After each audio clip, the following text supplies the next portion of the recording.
Yang pertama ya, halaman 243. Halaman 243. Dari Sayyidatuna Aisyah radhiyallahu anha qalat, beliau mengatakan, tidaklah Nabi Muhammad dan keluarganya pernah kenyang dari roti gandum 2 hari berturut-turut sampai wafat. Ya. Rawahu Muslim. Tidaklah Rasulullah dan keluarganya, Sayyidatuna Fatimah, Sayyidina Ali, Sayyidina Hasan Hussein dan istri Rasul, tidaklah mereka kenyang 2 hari berturut-turut dari roti gandum, bukan dari daging loh ini, bukan dari daging, dari roti gandum itu loh, karena mereka kan pakai gandum. Dari roti gandum aja tidak pernah 2 hari berturut-turut pernah kenyang. Jadi 1 hari pernah lapar. Nah, jadi makanya kita itu ya tidak bisa apa-apa. Ini pilihannya Rasul, karena Rasul tahu menghindari kenikmatan dunia itu terbaik. Begitu. Ya. Makanya orang puasa itu baik, karena dia belajar ju', ngosongin perut. Orang yang mengkosongkan perutnya lemah maksiatnya. Ya, orang kalau kosong perutnya lemah maksiatnya. Sregep ibadahnya, gemar ibadahnya. Makanya kalau Ramadan itu biasanya jenengan khatam Quran lebih banyak. Di antaranya kenapa? Karena 12 jam dikosongi perutnya dan lingkungan yang sangat mendukung. Ya, Siti Aisyah mengatakan bahwa Rasul itu tidak pernah kenyang 2 hari berturut-turut. Lagi tahu kapan pernah lapar 2 hari berturut-turut itu? Oh, tidak pernah. Apalagi kalau seperti Yai Sa'roni ini. Saya gini, undangan 2, wes, tidak dimakan gak enak ya. 70 segala macam udang, iwak si urip. Lu ini si urip, Pak. Masih hidup ini. Wah, nggak dimakan, nggak enak. Dimakan ini biasanya subhanallah ya. Kadang-kadang heran ya. Jadi lika-liku menjadi seorang mubalek itu ada ceritanya. Kalau dibuat novel itu, waduh, besar. Maksudnya diundang itu nggak dimakan, nggak enak. Dimakan kita tersiksa. Nah, kadang-kadang 2. Bil barokah. Kalau orang ngambilkan itu kan langsung. Amin. Sampai lihat tadi saya bawa pacul, kok sampai ngasih saya segini, tidak bawa pacul saya, tak bilang. Dikasih makan sampai nanti jangan dihabiskan biar kita nghabiskan, enggak, kena rabies nanti sampai tak kena. Kualat sampai nanti. Ya, ini kita tidak pernah lapar, ya mubalek dai sekarang ini, Masya Allah, perutnya tidak pernah lapar, kekenyangan malah iya. Pulang kresek-kresek mulai pisang, mie instan dan lain sebagainya ya. Pernah juga dapat gedang bosok itu ya pernah. Karepku iku nek gak duwe ojo nyewak, ojo berkati, wis gak usah diberkati. Wis terima kasih tok gak apa-apa ya. Timbangane pelecehan gedang bosok gitu. Wah. Buat lele ya ndak bisa. Tapi lihat ini Nabi Muhammad SAW tidak pernah kenyang 2 hari berturut-turut. Jadi kalau sekarang kenyang, besok lapar. Hari ini kenyang, besok lapar. Hari ini kenyang, besok lapar. Terus begitu. Iya, semoga kita diampuni oleh Allah ya. Makanya kalau makan itu jenengan niati mulai sekarang. Ya Allah, seumur hidup saya kalau makan saya niatkan untuk kekuatan ibadah mulai sekarang sampai jenengan wafat. Ya Allah, saya niatkan makan untuk kekuatan ibadah dan seperti niatnya para nabi dan para solihin ila yaumil qiyamah. Nah, sudah setiap jenengan makan dapat jenengan. Nah begitu. Ya, supaya apa? Supaya makan kita itu tidak hanya sekedar enak-enakan saja. Kadang-kadang enggak tahan itu di atas meja itu sudah kenyang loh. Terus ketok weci itu, urang itu melungker gini. Waduh, sudah. Kadang kita sudah makan, pulang itu kelihatan ada kolak kacang hijau. Ya, ada ketan putihnya. Alasannya mubazir, tapi setengah panci disambel. Lah itu, nah, Rasul lihat tidak pernah kenyang 2 hari berturut-turut. Dan di riwayat yang lain, masyabi'a alu Muhammad, keluarganya Rasul tidak pernah kenyang sejak hijrah ke Madinah dari makanan yang semacam gandum begitu 3 malam berturut-turut hingga wafat. Saking sederhana makannya Rasul sallallahu alaihi wasallam. Jadi sebaiknya sebagai suami ya, sebagai suami khususnya. Kalau istri tidak ada masalah lah. Kalau ibu-ibu tidak ada masalah. Misalnya ibu-ibu itu tahu-tahu pengen begini, Pak, tak masakkan ini, jenengan gini, ya Bu, ya aja. Tapi kalau jenengan pribadi jangan terlalu banyak minta izin sama Rasulullah SAW. Bu, masak no urang setengah mateng. Ya apa setengah mateng itu? Kemudian pakai ini, jangan terlalu banyak minta begitu. Malu ke Kanjeng, karena jenengan orang ngaji. Nah, sebaiknya jangan terlalu banyak request, kecuali request yang gampang. Pak, tak masakkan barbeque. Mahal Bu, kalau pakai daging sapi loh, enggak Bu, barbeque tapi dalamnya tempe. Oh, ini enggak apa-apa sudah. Kan barbeque itu nama bumbunya. Peringan saja ke istri itu. Saya bukan sok romantis, istri saya enggak ikut kok. Ya mungkin dia cuma lihat dari YouTube itu aja. Cuman sebaiknya jadi laki-laki jangan terlalu minta. Kalau Anda rodok sungkan ke Kanjeng Nabi, kalau Anda sungkan ke Rasul jangan banyak minta. Wis dimasak nopo iya gitu aja. Tapi yang perempuan sing paham, dumane seneng bendino sego ambek kangkung. Ngelembosi sing lanang. Apa kangkung lho bagus. Ya jangan. Yang perempuan ya paham sendirilah kalau mau masak sudah. Ya yang laki-laki jangan terlalu banyak request, malu sama Rasulullah. Oke, yang kedua. Dari seorang perempuan bernama Urwah binti Zubair an Aisyah, ini ponaannya Siti Aisyah, ya, ponaannya Siti Aisyah, mengatakan, wallahi, Siti Aisyah mengatakan kepada ponaannya ini, Urwah ini perempuan, wallahi, wahai ibna ukhti, ponaanku, in kunna, sesungguhnya kami sudah melewati 2 bulan berturut-turut dan tidak pernah di rumah kami ada api yang menyala di kompor kami. Ini cerita ya, ini dalam syarahnya dikatakan ini cerita, bukan sambat, bukan begini. Lah iya, rongulan gak mangan apa-apa belas, duh bejo temen, bukan. Dia mengatakan di rumah kami demi Allah kita tidak melihat api yang termasak di kompor kami selama 2 bulan. Padahal ini istrinya Rasul SAW. Tidak ngomel, mulai aku, tidak pakai begitu. Ya. Maka Urwah mengatakan, ya khalah, wahai bibiku, famakana yu'ishukum, maka kalian berdua bertahan hidup dengan apa? Tidak pernah masak 2 bulan. Kalau bahasanya orang sekarang dandangi guling, karena tidak ada yang dimasak. Qalat al-aswadan, 2 hal, yaitu ad-damr wal ma', 2, yaitu air dan kurma. Ya apa? Ini rumah tangganya Rasul. Jadi kalau Anda laki-laki atau perempuan, khususnya ini untuk perempuan ya. Jadi kalau misalnya untuk ukhti-ukhti mama muda ini ya, yang baru nikah, dapat suami yang mungkin pekerjaannya masih mepet. Ini coba diperhatikan ini. Rasul itu 2 bulan istrinya tidak ada yang dimasak. Jadi Siti Aisyah itu tidak pernah belanja 2 bulan. Tidak ke Melijo atau ke toko atau ke pasar, 2 bulan tidak pernah belanja, dan tidak mengatakan suamiku begini, suamiku begitu, atau mengatakan begini, lah ya Nabi Muhammad itu kan Nabi mbok jalu op, tidak ada begitu.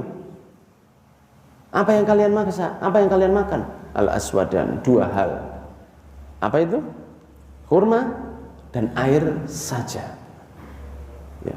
Tapi Nabi Muhammad ada saudara, ada tetangga, kata Siti Aisyah. Kadang-kadang itu datang untuk memberi Rasul Sallallahu Alaihi Wasallam susu untuk diminum bagi Rasul Sallallahu Alaihi Wasallam. Itu sekali-sekali. Ya, ada diantri Rasulullah SAW. Jadi bukan makan seperti kita, nasi. Kita ini kan omnivora, pemakan segala, termasuk memakan hatinya tetangga. Makan apa aja kita itu? Nasi iya, sayur iya, seperti panda, daging iya, seperti macan. Semua kita itu makan yang di laut iya, di darat iya, di udara iya. Kadang-kadang 1 piring itu makannya darat, laut, udara. Iya, makan ikan nila sama daging darah dan plus ayam. Untuk lalapannya dikasih segala macam. Nah sehingga semua dimakan. Nah, kita ini lebih geragas daripada binatang ya. Macan itu jenengan kasih bayam enggak mau dia. Atau panda jenengan kasih ayam fried chicken enggak suka dia. Tapi manusia ini suka semua. Nah, ini Rasulullah SAW 2 bulan tidak makan kecuali air dan kurma saja. Dan istrinya tidak pernah mengatakan kok begini, kok begitu, tidak berarti tetangga dan lain sebagainya. Semoga kita diampuni oleh Allah. Yang ketiga, ya, bahwa Nabi Muhammad SAW, Kanjeng Nabi Muhammad SAW. Ini mohon maaf ya sebelum saya lanjutkan. Jadi bukan berarti jenengan tidak boleh makan, bukan. Bukan berarti wah saya Dek, mulai saiki kita makan kurma Dek. Nah, kalau yang perempuan tidak suka kurma akhirnya nanti tambah purik, Pak. Ya, ini yang perlu perempuan untuk makan ini apa namanya? Pelajaran untuk kalau hidupnya sederhana itu ada yang lebih sederhana, begitu ya. Jadi saya takutnya yang di video ini nanti ada salah tangkap. Bukan berarti tidak boleh makan enak, boleh. Untuk membuat syukur kepada Allah, karena di kejadian yang lain Sayyidina Ali bin Abi Thalib kalau minum air ditanya sama para pengikutnya, minum air es atau minum air biasa? Lah air di Arab itu kan kalau ngambil dari sumur itu kan pasti panas dia. Dibiarkan dulu. Lah Sayyidina Ali punya seperti gelas besar dari tanah liat yang kalau dimasukkan di situ dalam jangka waktu katakanlah setengah hari itu jadi air es. Jadi air es seperti kendi begitu. Airnya itu air es. Saya pernah nyoba itu. Di Yaman banyak. Airnya dinginnya seperti es. Tapi ya butuh waktu mungkin setengah hari atau bahkan sehari. Jadi besok baru diminum. Jadi nyimpen gitu, nyimpen dulu. Seperti air di tanah liat, ditahan di situ. Besoknya itu karena tanah liatnya itu jadi dingin itu airnya. Lah Sayyidina Ali ditanya karena tidak ada kulkas waktu itu. Jadi kalau minum air es atau air biasa? Beliau mengatakan saya minum air es. Loh katanya jenengan ini tidak mau kenikmatan dunia. Iya, bukan nikmatnya yang saya kejar. Apa? Syukurnya. Kalau saya minum air biasa, saya mengucapnya alhamdulillahnya biasa, alhamdulillah. Tapi kalau saya mengucap minum air es yang segar, saya alhamdulillahnya lebih alhamdulillah segar ya Allah, terima kasih ya Allah. Lah, saya kepingin bersyukur yang lebih sehingga saya minum air es. Nah, jadi kan kalau makan yang enak, niatkan supaya syukurnya lebih lagi gitu loh Pak. Iya, jadi boleh makan enak itu boleh, tasyakuran memberi makan boleh, masak yang enak itu boleh. Hanya saja ini menunjukkan kelasnya Rasul sama kita itu bedanya jauh. Dan kalau misalnya dalam keadaan yang tidak cukup, syukurilah kita tidak lebih berat dari Rasul Shallallahu Alaihi Wasallam. Mungkin dipahami ya. Kemudian yang ketiga dari Abi Sa'id Al-Maqburi dari sahabat Abu Hurairah radhiyallahu anhu bahwa satu kali mereka melewati orang-orang yang makan daging panggang. Ya, iya. Melewati ya ini sahabat Abu Hurairah melewati satu kaum mereka sedang masak daging syatun masliyah ay syatun mashwiyah. Masliyah atau mashwiyah boleh. Oh ini ada artinya sini sorry ya. Ya ini mashwiyah ya bi fathil mim ay al mashwiyah. Mashwiyah itu seperti sate itu. Nah, kita kan doyan sate itu ya. Kita kan suka sate. Dulu sahabat Abu Hurairah ya Abu Hurairah lewat di satu kaum dipanggil, "Ayo monggo mriki lho. Monggo silakan Pak, ayo kita makan daging panggang." Dan daging panggangnya fahom ya, itu apa namanya daging panggang Arab itu. Mbok, Anda makan itu Pak, tidak cukup istri satu sampai. Entah gimana caranya mereka buat itu. Ada kadang-kadang ditanam di dalam tanah, dimasukkan madu di dalamnya, ditaruh di toples, ditanam 2 bulan. Jadinya itu seperti gel gitu. Waduh itu obat luar biasa.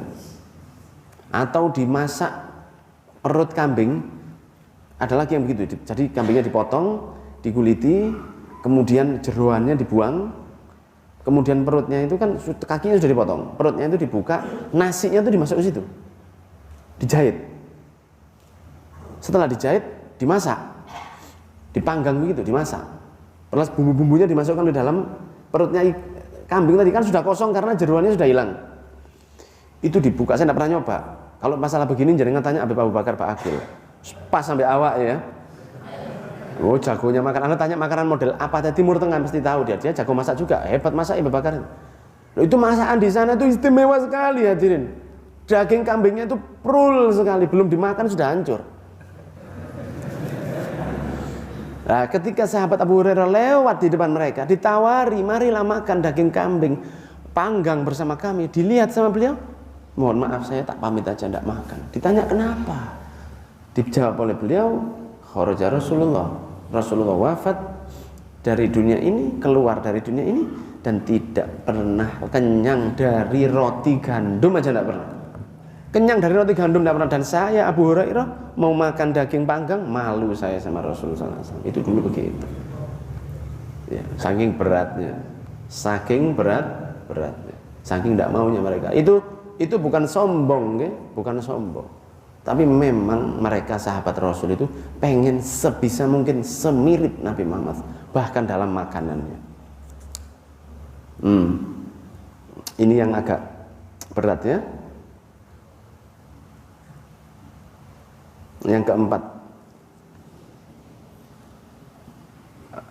lam yakun, tidak pernah Rasulullah SAW lam yakul Rasulullah SAW tidak pernah makan, Rasulullah SAW makan ala khiwanin hatta mat, makan di meja, bisa. Makannya tidak pernah di meja, makannya itu di bawah. Nah kita ya mejo katik, soalnya pencilaan nek mangan itu pakai sendok, garpu, pisau, ya, tangding, dessert, masih dessert, cuci muka, setelah makan pakai cuci muka, pisang cuci mukanya, jangkep kalau kita ya, pakai meja itu kadang dari marmer, meja makan kita itu Pak, dari apa? Dari marmer, kadang dari jati, kadang dari kayu mahal. Rumah kita itu begini. Nah, Rasulullah tidak pernah makan di meja sampai wafat, dan tidak pernah makan khubzan muraqqaqan hatta mat, tidak pernah makan roti yang kualitas soft, yang enak itu. Rotinya itu selalu yang atos, yang biasa. Roti yang jelek, rotinya bukan yang. Kenapa? Karena Rasul tahu ini aja. Rasul tahu hidup itu bagaimana yang baik. Ini baik bagi Rasul. Makanya beliau begitu. Jadi Rasul itu kenapa kok begitu? Karena Rasul tahu itu yang terbaik. Ya, Rasul kan paling tahu bagaimana jadi orang baik. Makanya beliau tidak mau makan di meja. Bukan berarti tidak boleh. Kok akhirnya tidak paham ini makan ke warung naik di atas meja mangan ya. Tidak. Boleh. Bid'ah ini. Makan di meja itu bid'ah. Lagi kok bahasan timbangan maulid. Ini loh bid'ah. Makan di meja itu bid'ah hukumnya. Alhamdulillah. Nanti celana panjang, celana tidak semata kaki, itu kita bebas dari bid'ah. Kita kalau keluar pakai celana tidak semata kaki. Nah, Rasulullah tidak pernah keluar pakai celana. Rasulullah kalau keluar itu pakai sarung, pakai gamis, pakai jubah, celana di dalamnya. Lah berarti keluar pakai celana itu apa aslinya? Bid'ah. Lah itu bahasa maulid tahlil bahasa. Ini bolo-bolo iki repot teman. Rasulullah tidak pernah makan di atas meja. Saking sederhananya. Dan tidak pernah makan roti yang baik, yang enak itu. Iya. Wallahu a'lam bishawab. Semoga kita jadi orang yang diampuni oleh Allah. Karena kita tidak bisa mengikuti Rasul dalam hal ini. Ya, karena kita tidak bisa mengikuti Rasul dalam hal ini. Kita tidak bisa mengikuti Nabi dalam hal ini. Kita makan doyan mangan. Apalagi santri ini, embo ya. Apalan saya kok kurang kuat ya, makanya embo nih kakean. Imam Syafi'i itu tidak pernah kenyang sejak umur 16 tahun. Tidak pernah kenyang, tidak mau kenyang dia. Jadilah Imam Syafi'i. Begini. Ya. Jadi puasa ini baik sekali, semoga diterima oleh Allah. Amin ya rabbal